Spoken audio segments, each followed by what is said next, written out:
Alright folks, welcome to another raid video. Platinum push time again, so let's just get on with the video. I made quite a few changes to my team this week. Glyphed up the Inquisitor, Duchess, Kymar team, which I really like. It's a cool team, so yeah, I'm pretty happy with it now. It seems to be running pretty well. And yeah, we'll just get on with it, and then at the end of the video we'll go through what changes we made, so stay tuned. Right, I forgot to record sound on this video, so I'm just putting some royalty-free music in the background. And yeah, take the camera off too. So I'm actually running, to start with, I'm actually just running my speed team, which I haven't really used much of in the last couple of pushes.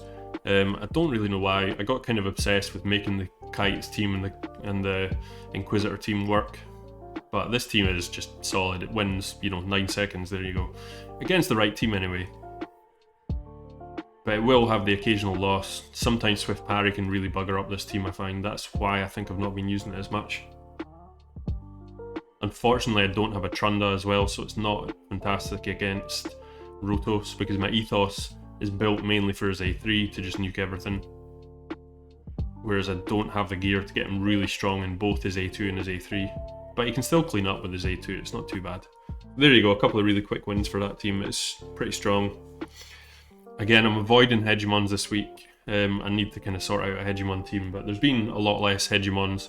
I found, especially during this push, there was a lot of Swift Parry. So this one here, this is the now new and improved Inquisitor team. It's much faster. Duchess is running faster than my Kymar still, but only by like a couple of speed. But before, what was happening was they weren't speed tuned as such.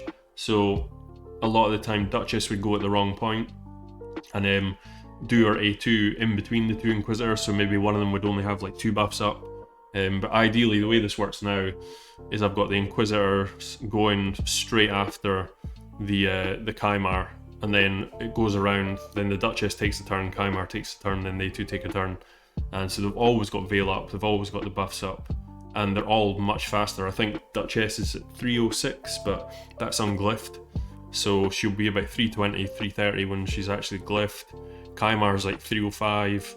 And the two Inquisitors I managed to get up to about, I think it was 240-ish, with decent stats still. So the team runs really, really fast now. And especially against these slower teams, it's pretty good.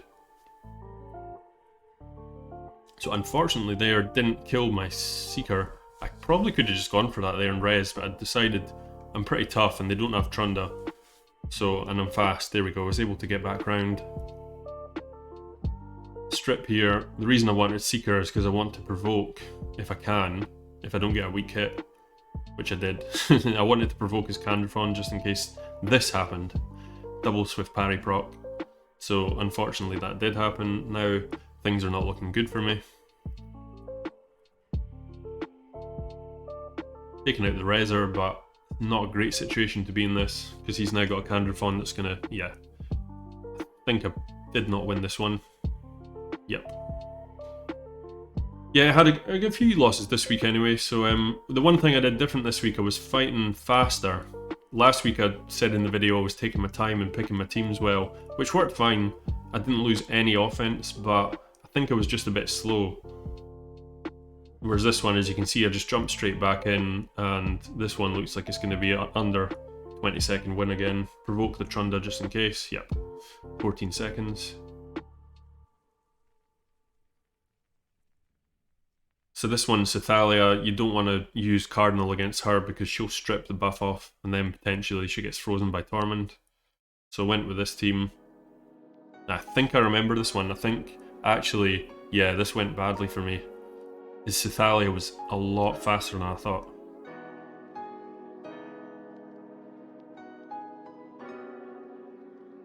Yep, at this point I should have backed out.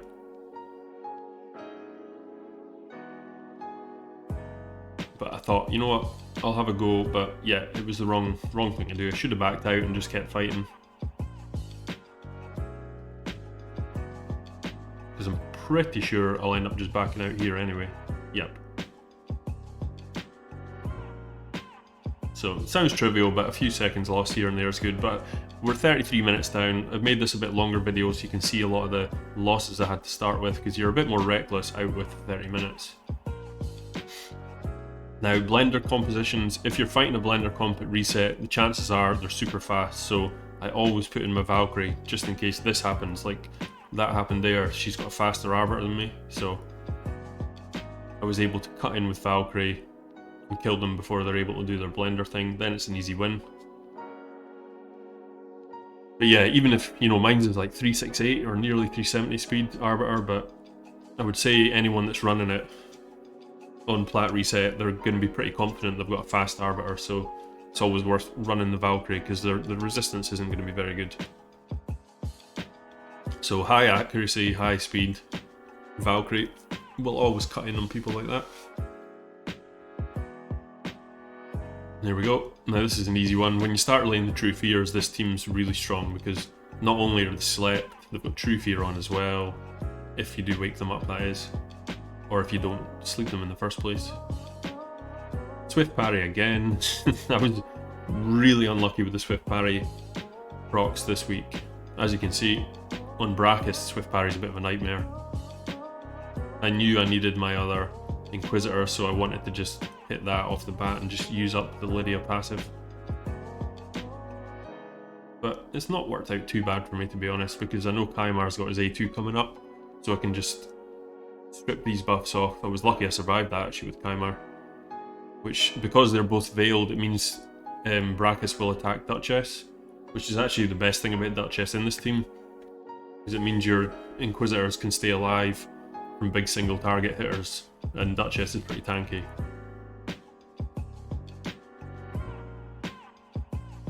Avoiding Hegemons this week again.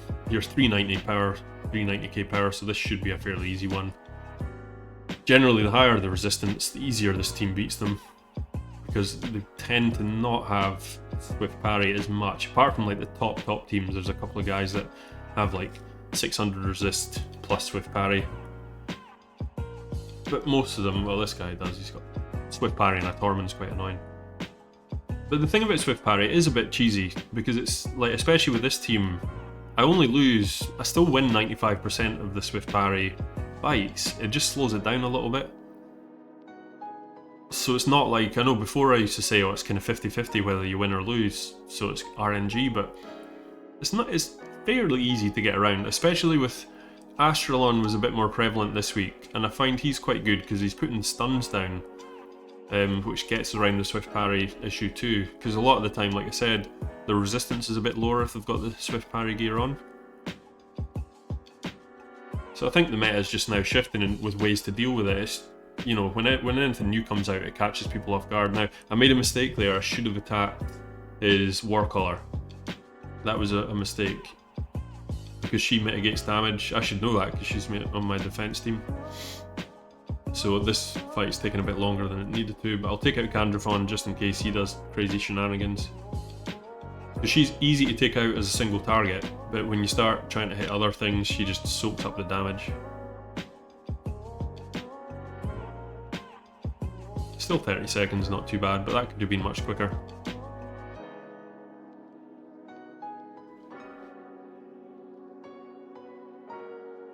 I don't know why I've not seen that level 87 team there. That looked like a good one. So again, yeah, a few people using Countess Lix, Astralon. They're actually really good, to be honest. I actually used them as well for a couple of fights, I think. Now, I made a mistake here. Now, I do remember this fight, so watch. I've slept them, but what happens, Countess Lix comes back, but she removes the sleep at the start of the turn, so she's able to fight. I completely forgot that she... For some reason, I thought she only removed it from Astralon, but she actually removes debuffs from her and Astralon at the start of her turn. So they're actually insanely good together. She's got such a good kit too. So this one was just a mistake on my half. Just need to leave there. I could have played that differently. I probably shouldn't have used Kaimar there, or I could have used his A3 and just boosted round and started attacking them instead, because it's an easy one to kill if you get round to your nuker. But really cool to see. I like that team. Also, if you do use Madame, I've seen her cut in on quite a few people, because when Madame puts the debuffs down, she gets a bunch of turn meter, then she's able to cut in, use her A3, and then put block cooldown skills on. But the issue with that, a lot of the time Sify puts up block debuffs beforehand, which puts stop to that. So again, I've made the same mistake twice. This is me saying this afterwards, but I think I went in and I thought, why did that happen? Why did that happen? And then after this fight, I've realised, wait a minute, it's because she does it on both of them. So far it's not been a very good reset. I've lost about 5 fights.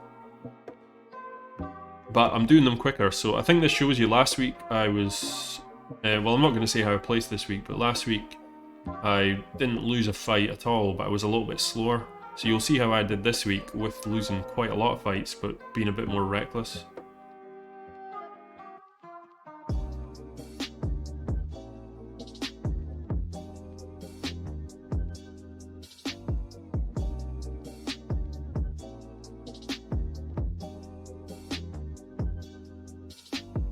And then just Krisk and Torment.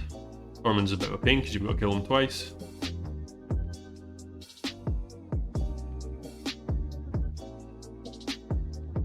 But most of them are defense based, so they've got usually fairly high defense, which is pretty easy to kill with Inquisitor, even on the A1, because he's ignoring defense. Well, in fact, no, he doesn't ignore defense in the A1. Don't mind what I'm saying there.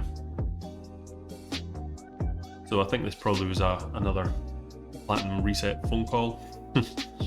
Happens a lot.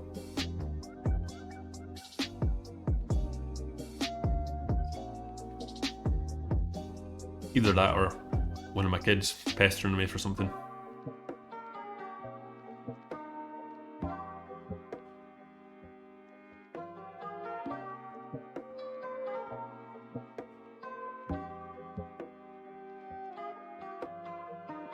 And there we go, we're back.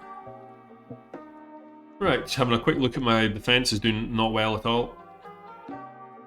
It's yep, that's actually not from this team. I had a team with Astralon and Countess on before just to see how it would do in the last sort of 40 minutes, but it was doing pretty badly, so I was kind of hoping that I could cut in with Countess and catch people off guard, similar to how I lost the fight there, but haven't built them up strong enough yet, so... Speaking of which, I think I actually just used that team right now. There we go. Very, very cool champions. Pretty confident here because he's running Sylar that he's not going to be faster than me, and he's all in immunity, so that's fine. Because he's in immunity, use the A2 because you'll decrease the turn meter because that will get around immunity. There we go. Yeah, very, very cool champions actually. Definitely going to play about with building them even tougher. Countess Licks on her own though is just really strong. I don't necessarily need to run her with Astralon, but Astralon's really good too. Okay, the sleep didn't hit the Candraphon there, but luckily both the Inquisitors, I've built them quite a bit tougher this week too, Inquisitors, so they are surviving quite a lot now, which is really, really good, because you do occasionally take a big AoE from especially Candraphon. He's taken out my Duchess, but I'm at that point where I can pretty much get around it, I think, because I just need to reset once and kill the problem guy, which is Candraphon, but I know I can kill her. I thought I could kill her with A1 there. That was a mistake. If I hadn't gone with A1 there and just actually went with the ability, I would have won that fight, so that was a bit silly. It was pretty close though. I was just about right. So I think that's 5 losses so far. Get the strip. Candraphon's been a pain in the royal ass this week. He is a good champion though. It's mainly because the Kaimar is blue affinity though, so a lot of the time Candraphon isn't getting slept, which is one of the big problems.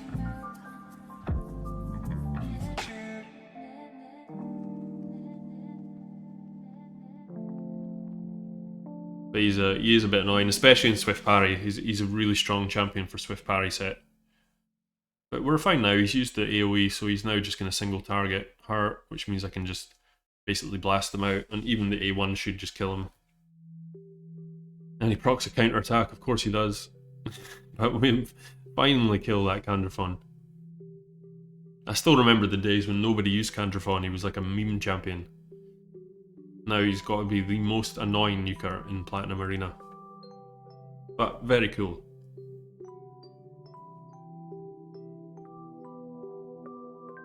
So I didn't go with that team there because Rector Draft is a bit of a pain.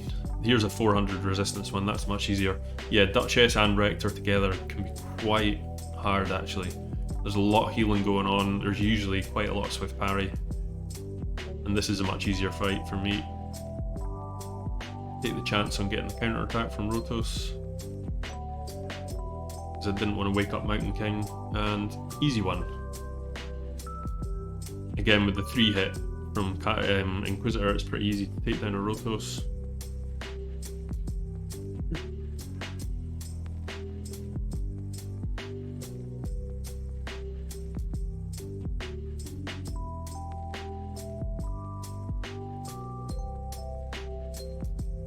There we go. We always take the res champions out first.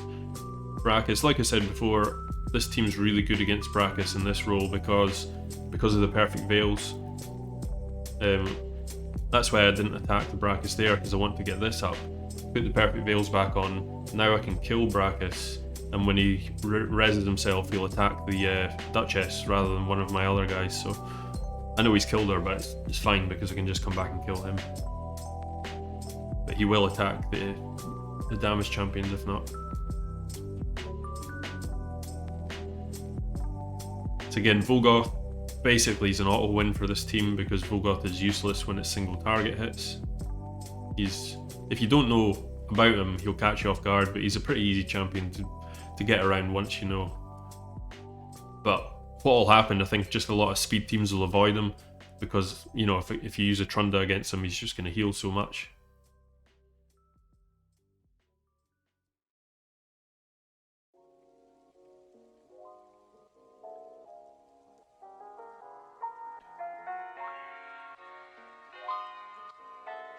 This is some super chilled music here, like a jazz club. So again, looking at this team here, Rector Drath, this is 3 champions that look very annoying to be honest. Definitely swift parries in there. It seems strange that he's left the Siphi at level 59. I think that's almost like bait, you know, because it would be so easy to just boost her up to level 60, but he's maybe banking on folk thinking, oh, this guy's not leveled his champions up, but actually, yeah, it's probably an insane team.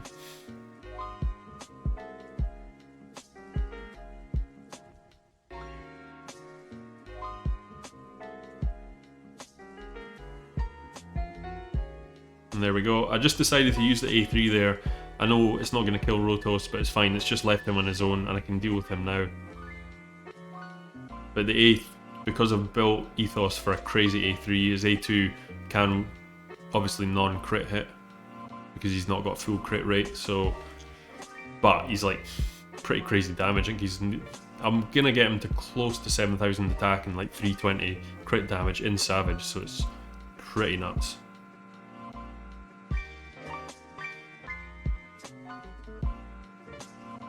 And we have cut in with the Valkyrie there. Perfect. Oh no, we didn't cut in there, we were actually faster, sorry, wasn't paying attention. So that looks like another beatable team for the speed one. A lot of resistance there. Which, yep, I've managed to, luckily I did actually keep Valkyrie in there, so I've managed to cut in, lower the turn meter a bit. Strip still worked. And then it's just, wasn't going to kill the Krisk, but it's fine. Krisk is an okay champion to leave on his own because he has no res and generally doesn't do a ton of damage unless someone's built him in Savage. But even then, it's not like end of the world.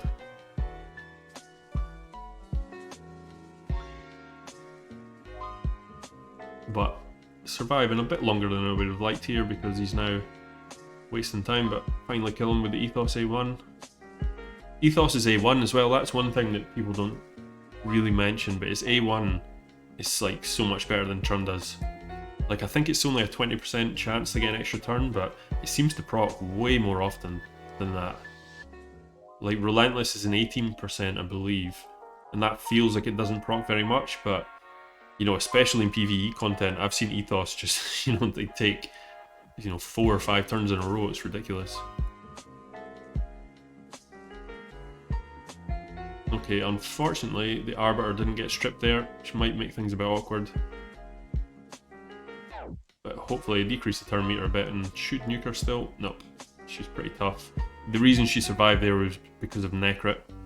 So Necrit gave her that survivability. But it's fine. This is the good thing, like I said, that I'm able to boost back round and Ethos. Well, I'm actually able to get to his A3 again because of Kaimar, but even if you don't have Kaimar, he's got an A2 that's a good AoE ability too, so it's not like you're stuck. Again, avoiding these Duchess Rector teams, especially with someone like a Necrit in there. That Necrit's going to be on the Rector and it'll be a pain.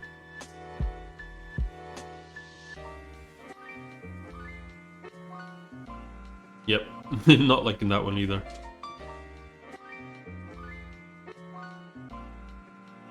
I've been keeping an eye out this week just to make sure I don't attack clanmates or anything. Sometimes I've not actually attacked any clanmates, but sometimes I get a bit carried away and just look at the teams, but it's worth actually looking at the people you're fighting as well. Because it can tell you a little bit about how good they might be, or potentially if you're going to fight a clanmate, which you don't want to do over a reset.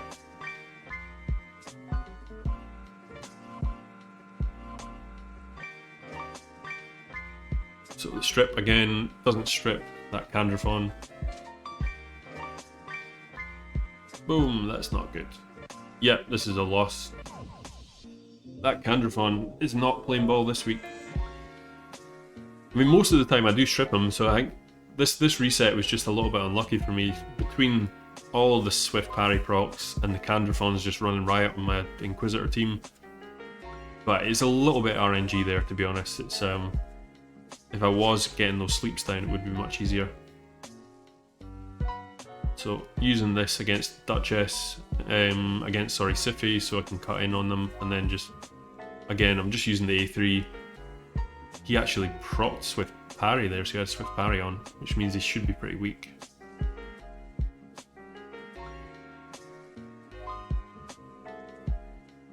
So yeah, the speed team's coming in good for me this week. I used it quite a bit more. This looks like an easy team for the Inquisitor. Hopefully I've learned from a mistake and I take out the Warcaller.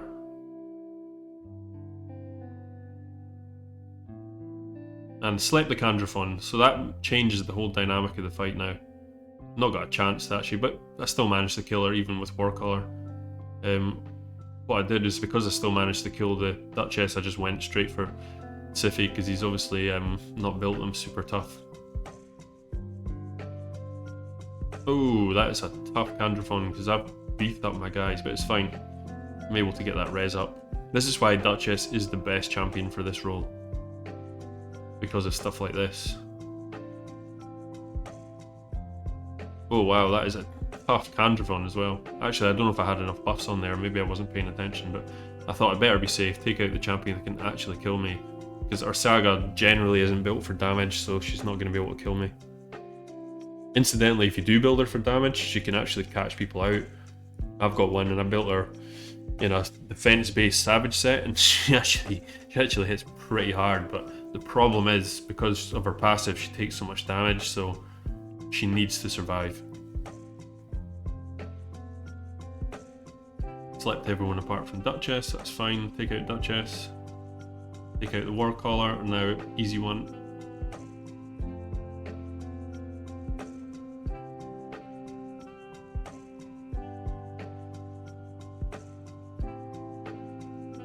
"20-second fight, very nice."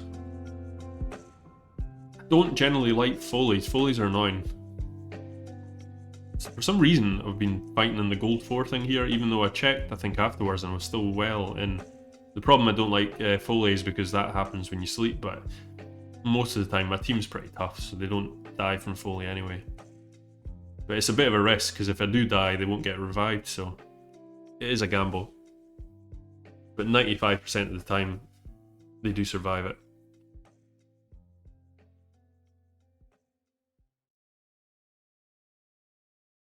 Obviously, again, this is why Duchess is so good in this role. She's got that damage mitigation coming in. Just about actually lost this fight, I think, by the looks of it. I don't think I did lose it. No.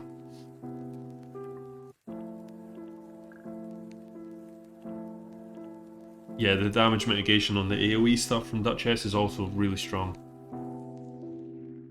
Which is why my Inquisitors are able to survive Candraphon AoEs and stuff. Obviously it doesn't hit.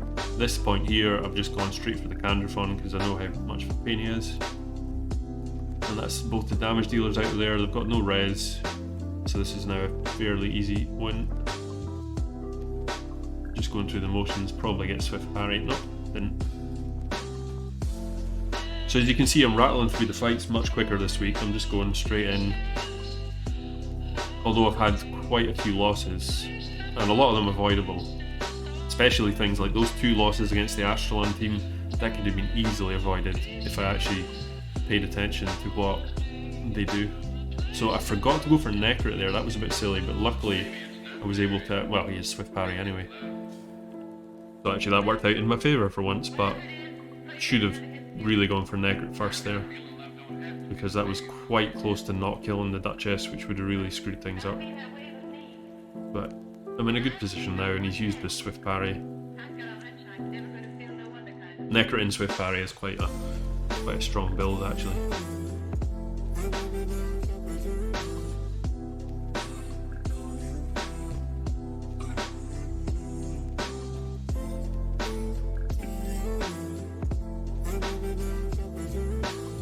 There we have a Seer team. It's a bit random for a reset.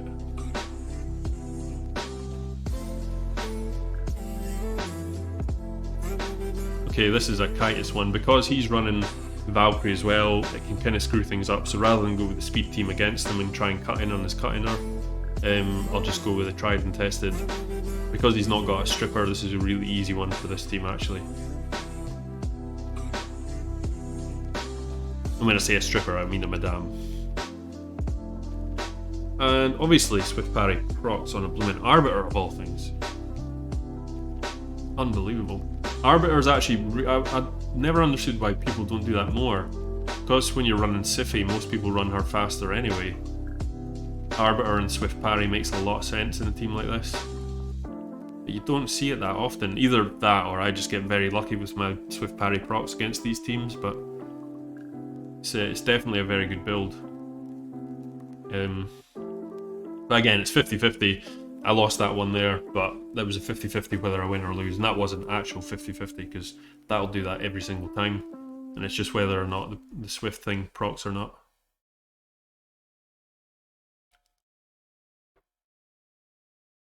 Realistically though, I probably could have done that differently there. I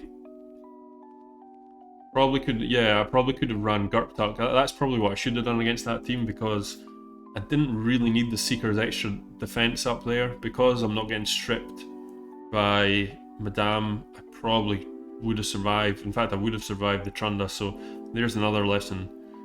Use a Gurptuk there, and then I would have been able to put the block buffs on, then nuke, and that would have been fine. So for next week, every week you learn something.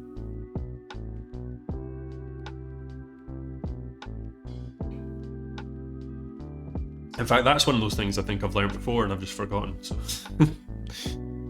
down to the last 10 minutes now, trying to fight more. This is a good one for this team.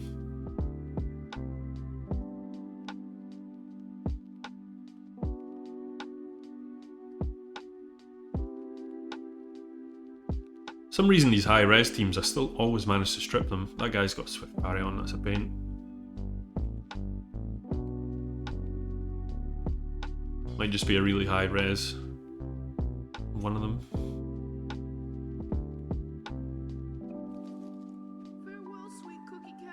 So yeah, if I'd killed, I was contemplating killing him there, but I thought to myself, if you kill him there, chances are Duchess will use her A3, but a lot of the time, if there's only one champion dead, she favours her A2 like there. So that was the reason I just went for the A1 on that guy there.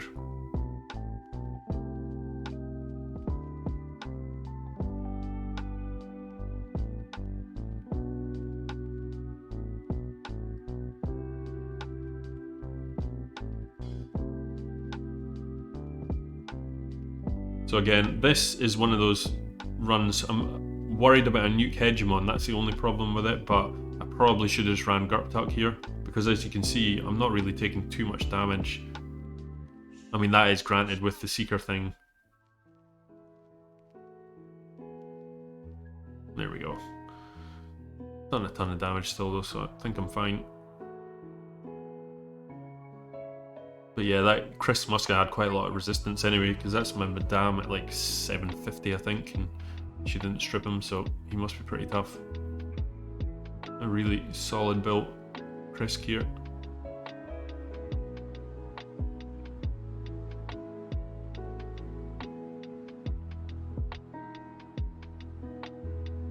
Stripped him this time though, he's got Fear on too, and then I can use Titus's A2, which is still really strong, provoke him too.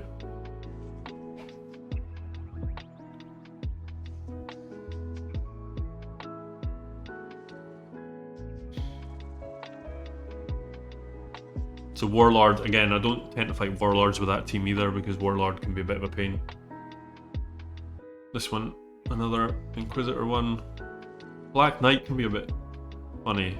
I tried Black Knight for a while, he seems like he'd be really good, but he just never really seemed to be any good.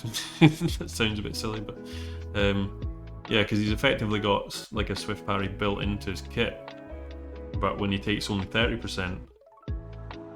But I don't know, he doesn't hit very hard, and yeah, he seems a bit lackluster to me. Now that, yeah, I remember this fight now. I lost this one. That Razin really caught me off guard there. That was insanely hard hitting Razin. That was a big mistake on my behalf. Probably should have seen that maybe coming, but yeah, he slammed my team down there. Did not expect that at all. And I just kind of got shocked and thought, oh Christ, a bit of res, and then completely forgot he had the Lydia, so quite a few mistakes this week, as you noticed.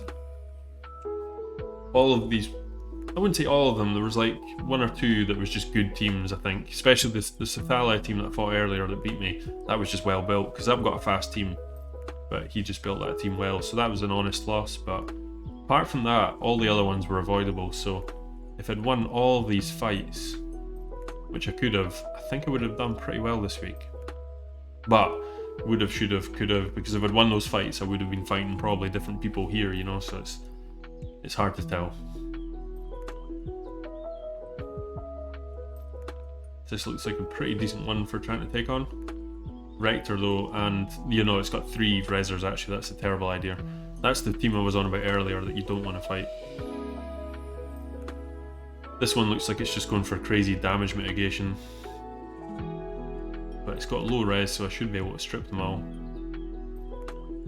Yep. So I was contemplating going for him because he does stop damage coming through, but it's fine. It's not that strong. Plus, Inquisitors hit hard. And in taking the one Inquisitor that I used to use in Relentless, I've actually boosted his crit damage anyway, so, and attack, so he's hitting super hard and he's much faster. Because there wasn't really much point in the Relentless in the end, because you're relying on the buffs, so if you cycle through, it kind of throws you off your buffs anyway, so.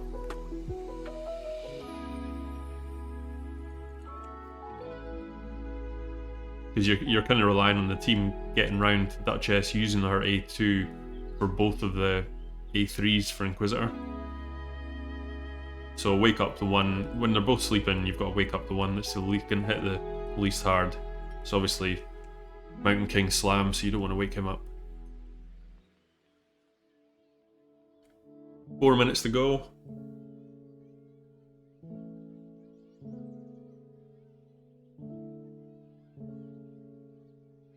So this is where it gets a little panicky. At 4 minutes, you can tend to just try and pick your fights a little better, but you should really just do what I've been doing today and just double down and start fighting as quick as you can. So this guy can be a pain, so try and take him out always if you're in this sort of team. And now, pretty easy win now. Soulless isn't too much of a problem. And Lydia on her own, no problem at all. 3 minutes, hopefully get 4 or 5 fights in if we can.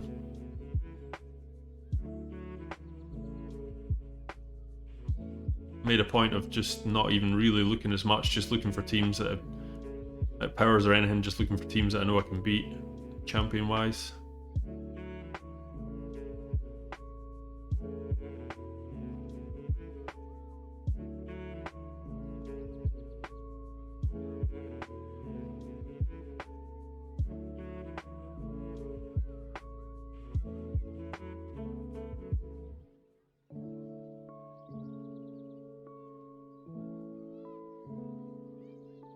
Right, 3 minutes, that was a nice quick one at least. Again, just straight into it. Looks like a team I can beat. Okay, here we go. Brachis does slow things down a bit, but it's fine. We're putting True Fears up. Although they're pretty useless when the guys are sleeping anyway.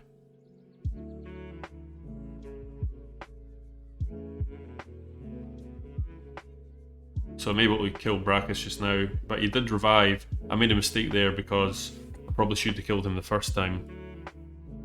Now, I learned from my last mistake there, I didn't try and res because I know Lydia's there.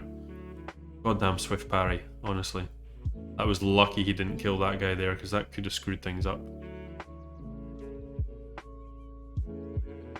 So that worked out quite well, but that could have gone badly. So that was a little bit lucky on my behalf. But yeah, if Inquisitor doesn't have Veil, don't attack the Brachis, because he'll just revive and do that. So 1 minute to go, 1 minute 50.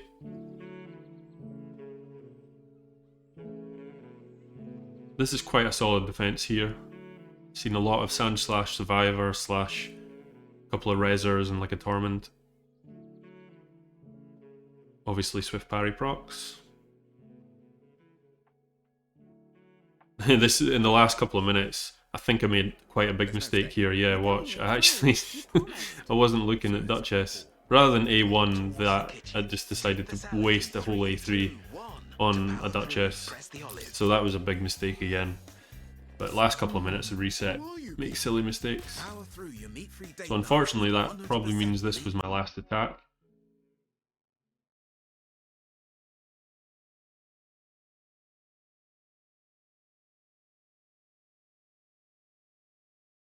Now, Duchess has used that, so that's fine. At least I know I'm going to win now. But I'm panicking, just thinking I don't know if I'm actually going to get it in on time.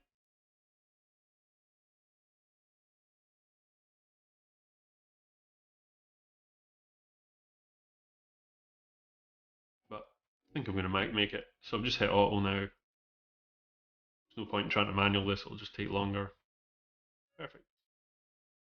Oh yeah, forgot to kill him twice, obviously.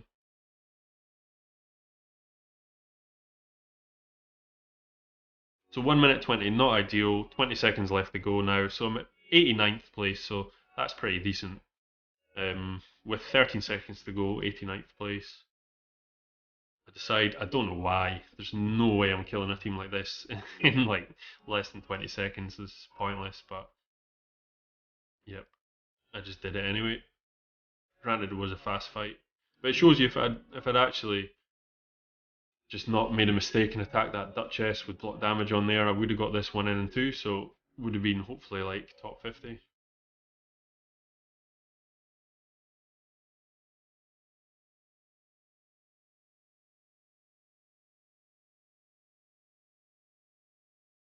Because this one's still pretty fast fight for the type of team, 30 seconds, not too bad. And that is it, guys. That was the Platinum reset. So, a lot of mistakes made this week. My defense did not do well this week. I got attacked 1 second there, so that 1 second to go and 43 seconds, so that might have lowered my score actually. So I counted it, I had 30, yeah, there's 4 wins there. I had 30, I got attacked 30 times in the last 30 minutes or 35 times, and as you can see, lost most of them. I think I won 5. So defense really needs a bit of work.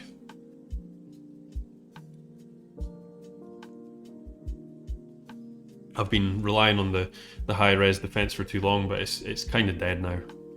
So we got rank 114. That's pretty decent for how I did, because I felt I did not do well this week at all. Like, I made a lot of mistakes. We must have lost maybe, what, 10, 12 fights? Quite a few of them just stupid things. My defense didn't do well at all, but we placed better than last week, and that was just because I was attacking more often and being quicker, so that does show you how good it is. But imagine if we'd won all those fights that I really shouldn't have lost, probably lost a couple still, and my defense was better, we could really be pushing for sort of, I'm hoping to get sort of top 30. That's what my aim is. I want to try and get in the top 30, so it's probably quite a big ask, but I think we can do it. So that was the Platinum reset, guys. I'll just go through some of the changes I made. My defense team I just kept the same. I got a little bit more resistance into her, so I think my Duchess was a bit tougher this time. But so yeah, I'm not going to go through the defense team because it's basically the same. What I did change was, so my Inquisitors are now both a bit faster. This guy's 237, 100% crit rate, a wee bit more attack and a bit more crit damage. He's also got a bit more accuracy. This one, I built one of them, because you don't really need both in accuracy, but this guy's got 190 effectively, which isn't loads, but he's also got the accuracy tree here. So he's actually able to land the fears on the nukers quite often now, so it's making a big difference, especially if you don't sleep someone like the Candraphon. You can end up fearing them quite a lot, so that's been really good. This guy's still low accuracy, but so this one was originally the relentless one, so I think it was relentless with 250 crit damage, 210 speed, so that's made a difference. This guy's much the same, just a few glyphs into him, so he's 231, 291 crit damage now, so he's running pretty good. Boosted his resistance a little bit as well. I think he was a bit low, so he was occasionally getting debuffed off silly things. And who else did we beef up for this? So Kaimar is now a bit faster. Finally got some speed glyphs, so he's at 305. So he's running at 305 speed, 557 accuracy, which is fine. I also got some decent crit rate gauntlets onto him, so he's hitting those poisons more often now too, which it does help every so often. He can actually hit fairly hard with his A2 now, so he's putting a bit of damage in sometimes with A2, but I've still not built him for damage. Everything's still the same on here. And my Duchess, this is the one here, so I've managed to get her up to 306 speed, and still a decent amount of resistance and pretty survivable, but she doesn't have glyphs. She's got a 2 on there, but she's got a 2 on there, 1 on there, no glyphs on there. Yeah, as you can see, pretty much a 1 on there, so I could easily get, if I get some more speed glyphs, I could get her higher, but she doesn't need to be like insanely high, but if I could get 320, 330, I think that would be pretty nuts, and she would be flying around, and it should still work out in the team sequence order, because it is working out fine just now. Obviously I built up these two as well, Astralon and Countess Lix now. They're both really fun. I've taken her gauntlets off for some reason, put them on someone else, but so they're not built amazing, but he's like 378 accuracy, 220 speed, so he's decent, but if I put some better gear on him, I could make him good. She was in good gear until I took that gloves off her, but she's still pretty reasonable. But I think I had her running at maybe 300 odd speed with a bit more accuracy, so she was pretty good too. Super cool champions. So anyway guys, that's the video. Hope you enjoyed it. Please like and subscribe to the channel as normal. Let me know how you guys did in Platinum, if you were pushing. And yeah, I guess the one thing I didn't go over was the rewards we got. Were absolutely stinking every single week. The rewards you get for doing Platinum Arena, like the amount of time and effort it takes to get teams this good to compete in the top 300, like the rewards are hopeless. Like Clan Boss is by far the best place to get rewards. If you haven't checked it out, check out my video, I'll link it above just now, which shows you what a week's worth of Clan Boss rewards look like. So in there, I think sometimes I get like 5 or 6 sacreds, loads of good pieces of gear, loads of gems, all this kind of stuff. Whereas Platinum Arena is infinitely harder, and you get a bunch of gear that I just put in the bin and like 100 gems, and occasionally like a void shard. I don't think I've had a sacred off them. You do get the avatar, but you only get it once, and it's actually pretty low drop rate, so a lot of people think if they get into Platinum they'll get that avatar, but it doesn't. It took me like, what, 6 or 7 goes to actually get it, so that's the way of it. So yeah, that's it, guys. Like I said, please like and subscribe. Really appreciate it, folks, and have a great day. Peace.